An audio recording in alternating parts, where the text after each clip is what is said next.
I won't have another hardback coming out, geez, for about another year. And then I'll probably have 2 or 3 in, fairly short order. Okay.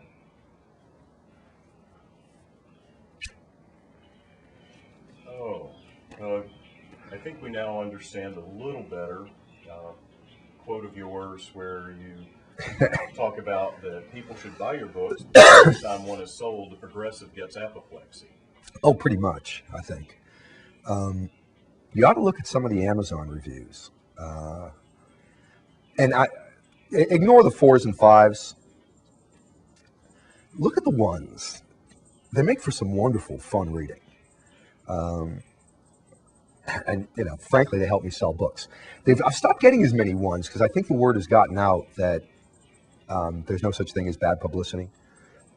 You want a fun story on that? Yes.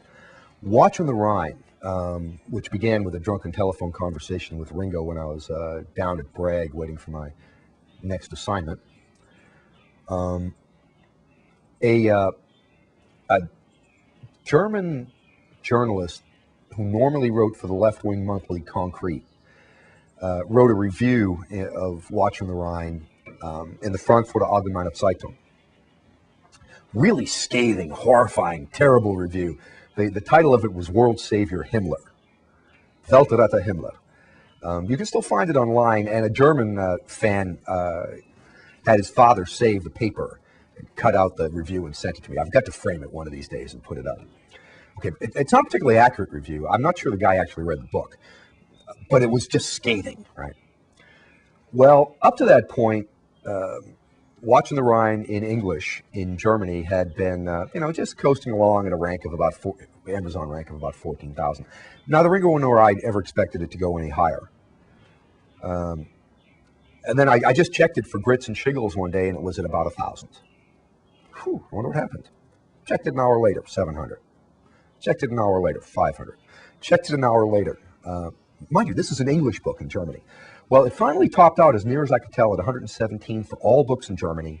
For English books, it was Harry Potter and Me. Right? So you'll note that, you don't note, but I'll tell you, nobody reviewed this in Germany, even though it's set in Germany. Oh, by the way, I don't know, will your camera pick this up? Yes. This building is a brothel.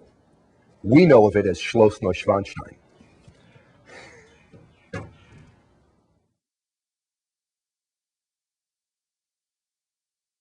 While we're on it, would you care to expand on some of the political and philosophical backgrounds and implications in the books?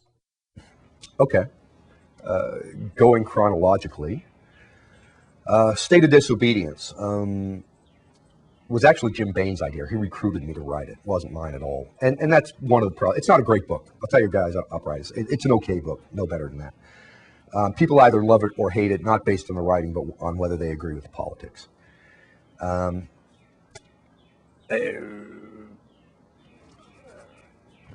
lot of the gays hated it because the villain was lesbian. Tough shit. I wasn't trying to slam gays. If you want to take offense, if you need to be offended that desperately, go ahead and be offended with my blessings. It wasn't about abortion, though at least one libertarian female just, frothed furious because she thought it was an anti-abortion screed. It's not. It was about two things that at the time, remember most of it was written before 9/11, two things that at the time struck me as the most polarizing elements in domestic American politics: gun control and abortion. And it was really about the polarization.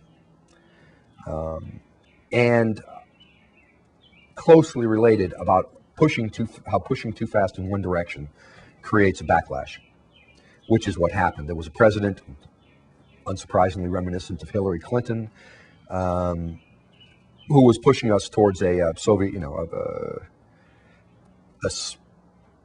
workers' paradise, socialist workers' paradise, a little faster than Texas could stand. Even then, she might have got away with it, except she pushed a little too hard in something that was deliberately reminiscent of Waco. And that led eventually to basically a rebellion on the part of Texas, which led to other states eventually rebelling and then to a constitutional convention. and the Democratic Party assassinated that president just to get her out of the way before she could do any more damage. Watching the Rhine. A lot of people think Watching the Rhine. In fact, there's one English fan I can't convince otherwise, and I want to tell him. Watching the Rhine is not about 9/11 or the war on terror. Watching the Rhine is because I can hold a grudge. And it's about the various left-wing groups in Germany during the Cold War that were doing everything they possibly could to undermine our defense of Germany and Western Europe against communism. That's really what I was writing about. The next one was Yellow Eyes. Not particularly political. The only aspect in there that I think is political, or highly political, is, well, two aspects. One was the corruption that masquerades often as popular government in the third world. And the second one was the afterward. All my afterwards are heavily political.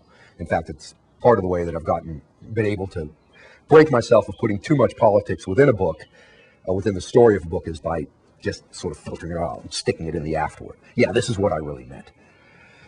A Just Called Peace and Carnifex, how I think the war on terror should be fought. And it's pretty brutal and vicious.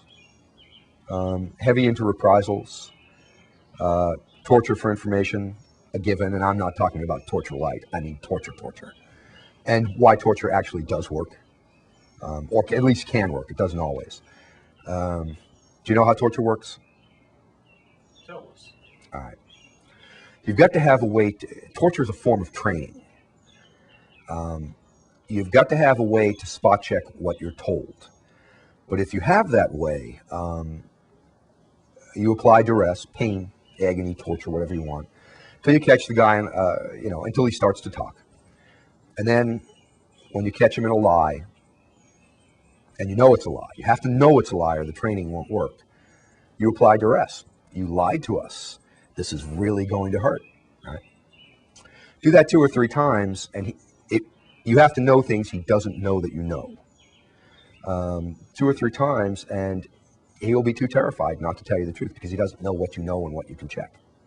And of course, since you'll inflict pain if he doesn't talk at all, he's not going to like that. He'll talk. John McCain said one time, people will say anything under torture.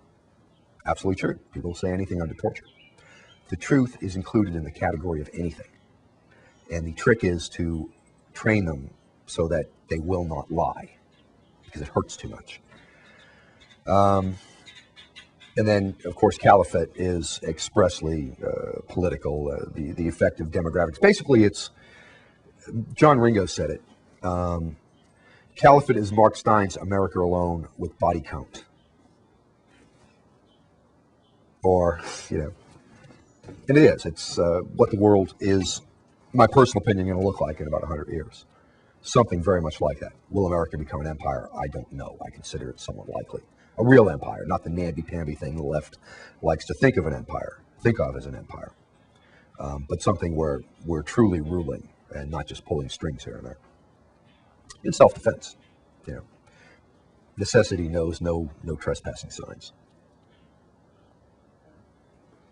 I don't consider that a good thing, by the way. I just consider it likely.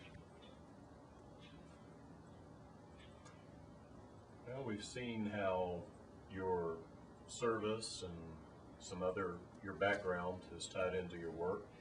How did your work as a lawyer influence, or did it? Oh, sure, it influenced it. I hated it so much that I would do almost anything to escape, to but witness my mixed feelings about the hanging of Saddam Hussein, since I owe him big. No, I just hated it. It going to law school affects my writing. There is a lot of international law, as both transies would like it to be and as it really is, interwoven in a lot of the books. Really starts popping up in Yellow Eyes. It's in there a little bit in Watching the Rhine, not in not in a state of disobedience. And it's in there a lot in the Desert Called Peace and Carnifex. But that wasn't practicing law. That was going to law school and learning to think like a lawyer, and then self-study of international law. Because I did not take international law in law school. I had no interest in it. There was no money in it, frankly. And then I was, for all practical purposes, in-house counsel for the Peacekeeping Institute, which further got me into international law and further sharpened my distaste for transnational progressivism, since that is transcentral within the Department of Defense. I'd shut it down in a heartbeat if anybody's curious.